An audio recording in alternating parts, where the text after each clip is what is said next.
이 크리스마스라고 하는 말은요, 원래 크리스트 또 미사라고 하는 두 단어의 이제 합성물입니다.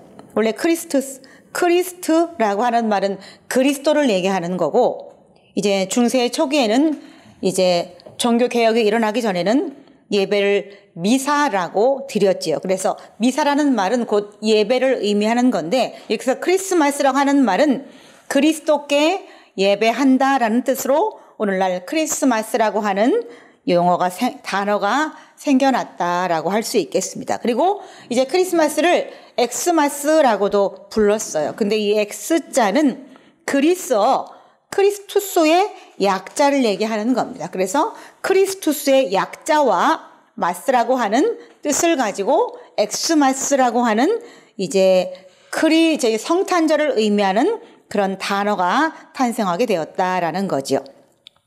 구약 성경에는 메시아에 대한 예언들이 나와 있습니다. 미가서, 이사야서, 아주 많은 이제 선지서들의 이제 예언들이 나와 있는데, 그 중에 이제 이사야서 7장 14절을 보면, 그러므로 주께서 친히 징조를 너희에게 주실 것이라. 보라, 처녀가 잉태하여 아들을 낳을 것이요 그 이름을 임마누엘이라 하리라 라고 하는 말씀이 나와 있는데, 이 말씀은 마태복음 1장 23절에도 나와 있지요. 임마누엘이라고 하는 말은 하나님이 우리와 함께 계시다라는 뜻을 가지고 있어요. 그리고 미가서 5장 2절에도 또 마태복음 2장 6절에도 같은 말씀이 나와 있는데, 유대 땅 베들레헴아 너는 유대 고을 중에 가장 작지 아니하도다. 내게서 한 다스리는 자가 나와서 내 백성 이스라엘의 목자가 되리라 라고 하는 말씀으로 메시아에 대한 예언이 기록되어 있습니다. 이 하나님이 만드신 피조물과 함께 계심을 보여주는 것이 바로 예수 그리스도의 탄생이죠. 그래서 임마누엘이라는 말씀을 천사가 하셨던 겁니다.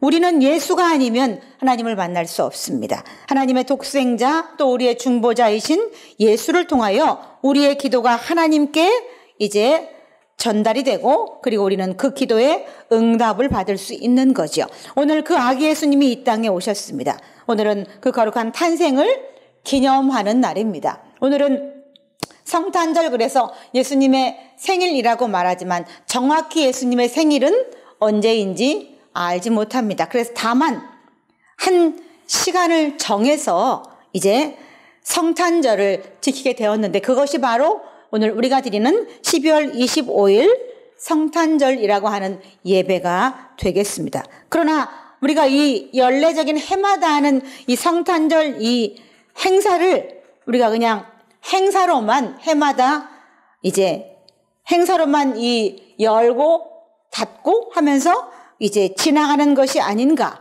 성탄의 깊은 의미를 우리가 잊고 사는 것은 아닌가라는 거죠. 예수님이 탄생하자 수많은 하늘의 천사들이 찬송하며 이르되, 오늘 본문에 지극히 높은 곳에는 하나님께 영광이요 땅에서는 하나님이 기뻐하시는 사람들 중에 평화로다라고 하면서 오늘 성경에 이제 2장 14절의 말씀에 기록하고 있습니다. 오늘 아기 예수님이 오신 것은 이 땅에 평화의 왕으로 오셨습니다. 전쟁과 분쟁이 끝없이 일어나는 인류의 예수님의 그 사랑과 평화의 모습으로 이 땅의 모든 것을 죄악의 모든 것을 잠재우시기 위해서 오늘 아기 예수님이 평화의 왕으로 이 땅에 탄생하셨습니다. 이 아기 예수님의 탄생을 오늘 성경에 말씀하시고, 천사들이 하늘로 올라간 후에 사람들은 생각했어요. 천사가 말한 대로 정말 메시아가 탄생했을까? 라고 생각하고 사람들은 베들레헴으로 가서 이 말이 정말인지 우리 한번 알아봅시다 라고 하고는 베들레헴으로 가서 진짜 태어난 아기 예수를 보기 위해서 갔던 거죠. 근데 사실 이것은 오래전에 구약 성경에 수백 년 전부터 예언되어 있던 일이었기 때문에 사실은 그 예언의 말씀의 성취를 보기 위해서 베들레헴으로 아기 예수님의 탄생을 보러 갔던 것입니다. 이사야서 7장 14절의 메시아에 대한 예언은 당시 우상 숭배가 극심했던 남유다 왕국의 에브라임 지파를 예로 들어가면서 세상을 구원할 메시아에 대한 말씀을 하고 있는 것입니다.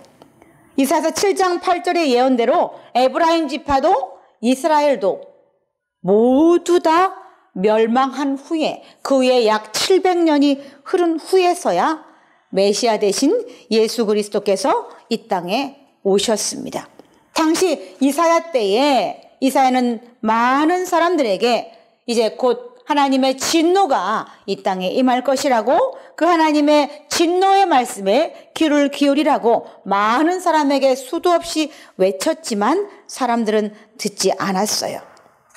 이사야 7장에는 에브라임 지파가 앞으로 65년 안에 망할 것이다 라고 예언을 해도 그 하나님의 진노의 말씀을 심각하게 받아들이는 사람이 없었다는 거예요. 그래서 결국 이스라엘이라는 모든 나라는 다 멸망했고, 그리고 시간이 흘러서 700년이라고 하는 긴 시간이 흐른 후에 그 메시아의 예언에 대한 것은 이루어졌다라고 하는 겁니다. 그리고 오늘 이제 사람들은 이 땅에 아기 예수로 오신 예수님을 보러 베들레헴까지 가서 아기 예수님을 보게 되었던 거죠. 이 땅에 아기 예수님이 오신 것은 우리의 모든 죄를 구원해 주시기 위해서 오셨습니다. 예수님 당시에도 사람들은 너무나 강팍하고 너무나 부패하고 너무나 탐욕적이었어요. 예수님은 공생기간 동안 계속해서 손을 내밀어 그들을 끌어안고 그들을 축복하시고 그들에게 온전한 성경 말씀을 가르치셨지만, 그러한 예수님께 그들이 은혜로 갚은 것은 고루 돌을 던져서 예수님을 죽였다는 겁니다. 땅에는 죄악이 만연한데 그 죄악을 씻을 길이 없어서 오늘 이 땅에 아기 예수님을 하나님께서 보내셨는데, 그 아기 예수님이 오셔서 공생애 동안 이제 수많은 가르침을 주시고 이스라엘에게 회복을 종용하시고 하나님께 돌아오기를 말씀하셨지만, 곧 그 예수님께 돌아온 것은 돌팔매와 또 십자가에 다는 죽음의 형벌밖에 없었다는 겁니다. 구약 성경에 요나라고 하는 인물을 보면 요나는 억지이긴 합니다만 그래도 니느웨 성의 멸망을 막기 위해서 성을 두루 다니면서 회개를 촉구했습니다. 그래서 결국 이 니느웨 성은 멸망받지 않고 구원받을 수 있었어요. 그런데 그런 사람들이 많지 않다는 것이 문제지요. 다들 자기들의 삶에 바쁩니다. 남이 하는 얘기는 귀담아 들으려고도 하지도 않아요. 누가 뭐라 그래도 귀뚱으로 듣고 너나 잘해 라고 하면서, 이 고대 때에도 사람들도 그렇게 하나님의 음성에 귀를 기울이지 않았어요. 창세기 19장에 나오는 소돔과 고모라 성의 멸망도 이미 예고가 되어 있었죠. 그래서 롯의 사위들에게 곧 하나님의 진노로 이 소돔과 고모라 성이 멸망할 것이다라고 얘기했지만 사위들은 그 얘기를 듣고 농담으로 여겼다라고 성경은 말하고 있어요. 그리고 하나님 천사가 그 말을 전할 때 롯도 지체해서 결국 하나님의 천사가 이 롯의 식구들을 끄집어내는 지경에까지 이르렀어요. 유대인들의 탐욕은 정말 자기들의 삶만을 위해서 사는 그런 것이었죠. 하나님을 버리고 자기 자신만의 탐욕과 자기 자신만의 욕심을 내서 살다 보니까 그들은 하나님도 버렸고 민족도 버렸어요. 물질과 권력만이 남게 되었어요. 이 권력과 물질은 비누거품 같은 거예요.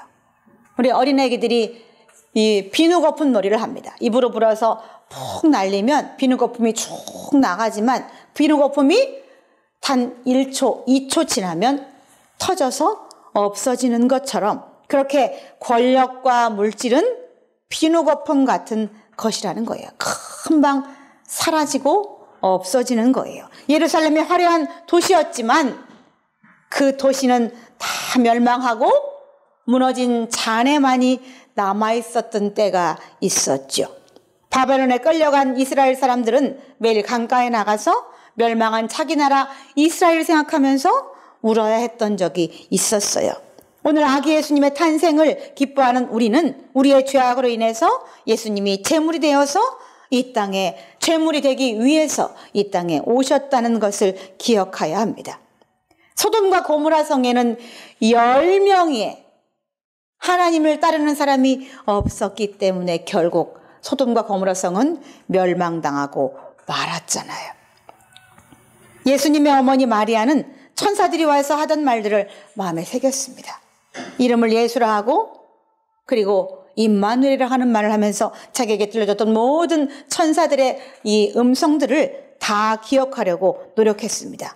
그리고 그 말씀을 마음에 두고 어머니 마리아는 예수님을 키우셨어요. 예수님의 공생애가 시작되고 예수님은 성령께서 하시는 음성에 귀를 기울이시고 많은 사람들에게 하나님의 말씀을 온전하게 가르치시기 시작했어요. 듣는 사람보다 듣지 않는 사람들이 더 많은 유대 사회였지만 끝없이 예수님은 이 유대인들에게 하나님의 말씀을 전하고 하나님께 돌아와야 한다라고 그렇게 말씀하셨어요.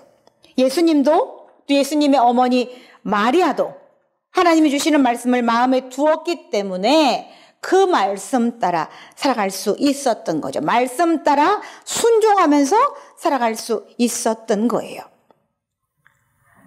오늘 예수님께서 우리를 위해서 당신의 목숨을 내어주기 위해서 이 땅에 탄생하셨는데 이 요나서에 보면 요나라고 하는 사람도 결국 이 니느웨 성으로 가서 멸망을 예고하고 회개를 촉구해라라고 하는 말씀을 전하라고 할 때 맨 처음에 요나는 이 니느웨 성으로 가지 않고 하나님의 음성을 피해서 다시스라고 하는 성으로 가기 위해서 배를 탔습니다. 그러나 가던 길에 엄청난 풍랑이 일고 이제 배가 파손할 지경에 이르렀을 때에 선원들은 이제 기도하기 시작했지요. 그리고 그때 요나는 이 배에 지금 풍랑이 있는 것은 바로 나 때문입니다. 나는 바다의 억지를 지으신 하나님을 경외하는 자로서 하나님이 명령하신 말씀을 어기고 지금 다시스로 가고 있기 때문에 나 때문에 이 배에 풍랑이입니다. 그러니 나를 바다에 던지십시오 라고 하면서 자신을 내어서 바다에 던지라고 남은 배 선원들을 다 살리고자 했던 것이 바로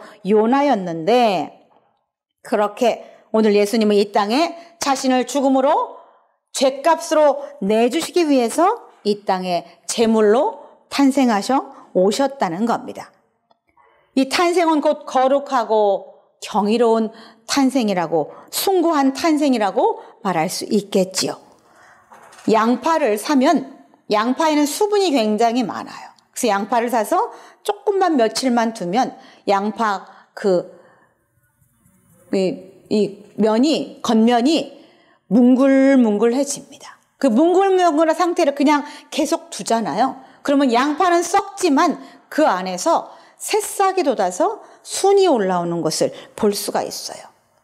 양파가 썩을 때는 양파가 썩어서 먹을 수 없겠구나라고 해서 그 양파를 우리는 버리려고 하지만 그 양파가 썩는 과정은 새로운 생명을 싹트기 위한 과정이라는 거예요. 그 양파가 더 뭉글뭉글하게 썩어져 갈수록 더 그 안에서는 새 생명이 이제 탄생할 징조라고 보고 우리는 그것을 그냥 두면 결국 그 안에서 파란 새순이 올라와서 그 새순이 자라나는 것을 볼 수 있어요. 그래서 옛날에 제가 결혼하고 얼마 안 됐을 때는 이제 컵에다가 양파를 물에 담아서 이렇게 탁 올려놓으면 그것이 썩어가면서 거기 새순이 자라서 무성하게 풍성하게 자라서 그 모습이 이뻐서 우리가 이제 주방에서 그것을 놨다가 음식할 때 그것을 잘라서 내가 이제 파용도로 사용했던 적도 있었는데 어쨌든 양파가 뭉글뭉글하게 썩어지면서 그 안에서 새 생명이 탄생하는 것처럼 오늘 우리 예수님의 탄생은 바로 그런 탄생이라고 말할 수 있겠습니다. 예수님의 탄생은 세상의 그 어떤 것보다 아름답고 숭고한 탄생이라고 말씀드릴 수가 있겠어요. 인류의 구원의 징표로 예수님이 오늘 이 땅에 오셨으니 우리는 오늘 성탄절을 기뻐하기보다는 감사해야 한다는 겁니다. 우리는 여전히 죄를 저지르지만 이제는 우리는 죄인이라고 스스로 칭하지 않습니다. 이미 우리의 모든 죄를, 우리의 모든 사망을 예수님이 짊어지시고 십자가에 대해서 감당하셨기 때문에 우리는 더 이상 죄인이 아니요 의인된 삶이고 우리가 이 땅에 살아가는 동안 짓는 모든 죄는 우리가 그때그때 회개하면서 살면 됩니다. 이미 오래전에 2000년 전에 예수님께서 우리의 모든 죄값을 피로써 속죄하셨기 때문에 우리는 살면서 어찌할 수 없이 완전하지 못한 인간이어서 짓는 죄들은 그때그때 하나님께 회개하면서 살면은 하나님께서 우리를 용서해 주시고 우리는 의인이라는 이제 칭호를 받고 살아갈 수 있게 된다는 거죠. 이 아기 예수님을 본 목자들은 돌아가면서 하나님을 찬송했다라고 오늘 성경에 말씀하고 있습니다. 이 진정 찬송은 경외하는 마음에서 우러나오는 겁니다. 하나님을 진짜 경외하는 마음이 있는 사람이면 말씀을 들을 때 그 말씀이 정말 마음에 와닿아서 아멘을 하지 말라고 해도 아멘이 절로 나오죠. 찬송을 부를 때도 입만 뻥긋뻥긋하지 않고 진짜 하나님을 경외하는 마음이 있는 성도가 하나님께 나와서 앉아서 예배를 드릴 때는 그 찬송과 그 기도, 그 말씀에 집중하게 되어서 찬송도 크게 부를 수밖에 없고 기도할 때도 아멘이라는 단어를 연발할 수밖에 없게 된다는 거예요. 오늘 이 사람들이 아기 예수님의 탄생을 보면서 하나님을 찬송했다라고 하는 얘기는 우리가 오늘 하나님께 경배와 찬양을 드리고 감사를 드려야 한다는 것과 같은 맥락이죠. 마리아는 맨 처음에 자기에게 이제 자기가 임신해서 아기를 낳을 것이라고 하는 수태고지를 들었을 때에 누가복음 1장 46절로 56절에 하나님을 찬양하고 있습니다.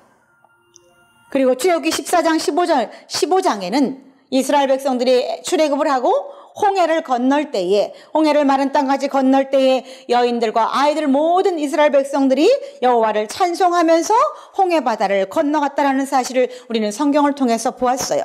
또 사무엘하 6장 14절에는 다윗이 첫 번째로 하나님의 법궤를 이제 다윗성으로 옮기려 할 때에 다윗이 여호와 앞에서 힘을 다하여 춤을 추며 죄인들이 입는 에봇을 입고 춤추면서 하나님의 법궤를 맞아들였던 적이 있었죠. 하지만 그 1차 법궤에 옮기는 것은 실패하였고 2차로 법궤를 옮길 때는 역대하 15장에 그 이제 2차로 법궤를 다윗성 시온성으로 옮기는 장면이 나오는데 그때는 수많은 레위인들이 이 법궤를 옮기는 거에 동참해서 엄청난 이제 찬양과 레위인들이 동참돼서 하나님의 법궤를 무사히 다윗성으로 옮길 때에 모든 자들이 하나님을 찬송하며 하나님의 법궤를 다윗성으로 옮겨 모셔드렸다는 겁니다. 오늘 이 예수님의 어머니는 이제 만삭이 되어서 이제 호적하러 올라갔을 때에 자신이 기거할 방조차 구할 수 없어서 이제 마을이 사는 마을 구유에 마구간에서 몸을 풀게 되었습니다. 그 마구간에서 몸을 풀고 아이를 마을 구유에 볏짚과 함께 눕혀놓고 이 마리아와 요셉은 하나님께 감사 기도를 드렸다는 겁니다. 세상에 아이를 낳는 사람이 누가 밖에서 말구유에서 애를 낳겠어요. 그럼 그렇게 애를 낳았으면 일반 사람 같으면 불평불만에 내 신세를 한탄하며 그렇게 했을 텐데 오늘 예수님의 어머니 마리아는 그 말구유에서 아기를 눕혀놓고도 하나님께 감사 기도를 드렸다는 겁니다. 오늘 이 성경에 오늘 하나님을 찬송했다라는 얘기는 곧 감사했다는 말과 같은 거죠. 사랑하는 성도 여러분, 오늘 성탄절을 우리가 맞이하면서 우리가 성탄절 그러면 따뜻한 성탄트리가 생각이 나요. 온 세상의 사람들이 성탄절 그러면 저 성탄트리를 생각해요. 그리고 포근하게 눈 내리는 이제 그런 눈을 연상해요. 그래서 성탄트리에 저렇게 하얗게 색이 칠해진 것은 성탄절이 눈이 폭이 쌓이는 그런 성탄절을 연상하기 때문에 그래요. 그리고 성탄절에 빨간색이 등장합니다. 빨간색 꽃, 빨간색 목도리, 빨간색 옷, 그리고 빨간색의 양말을 걸어서 그 양말 속에 선물을 받기를 고대하는 마음들이 성탄절의 사람들의 마음속에는 들어있어요.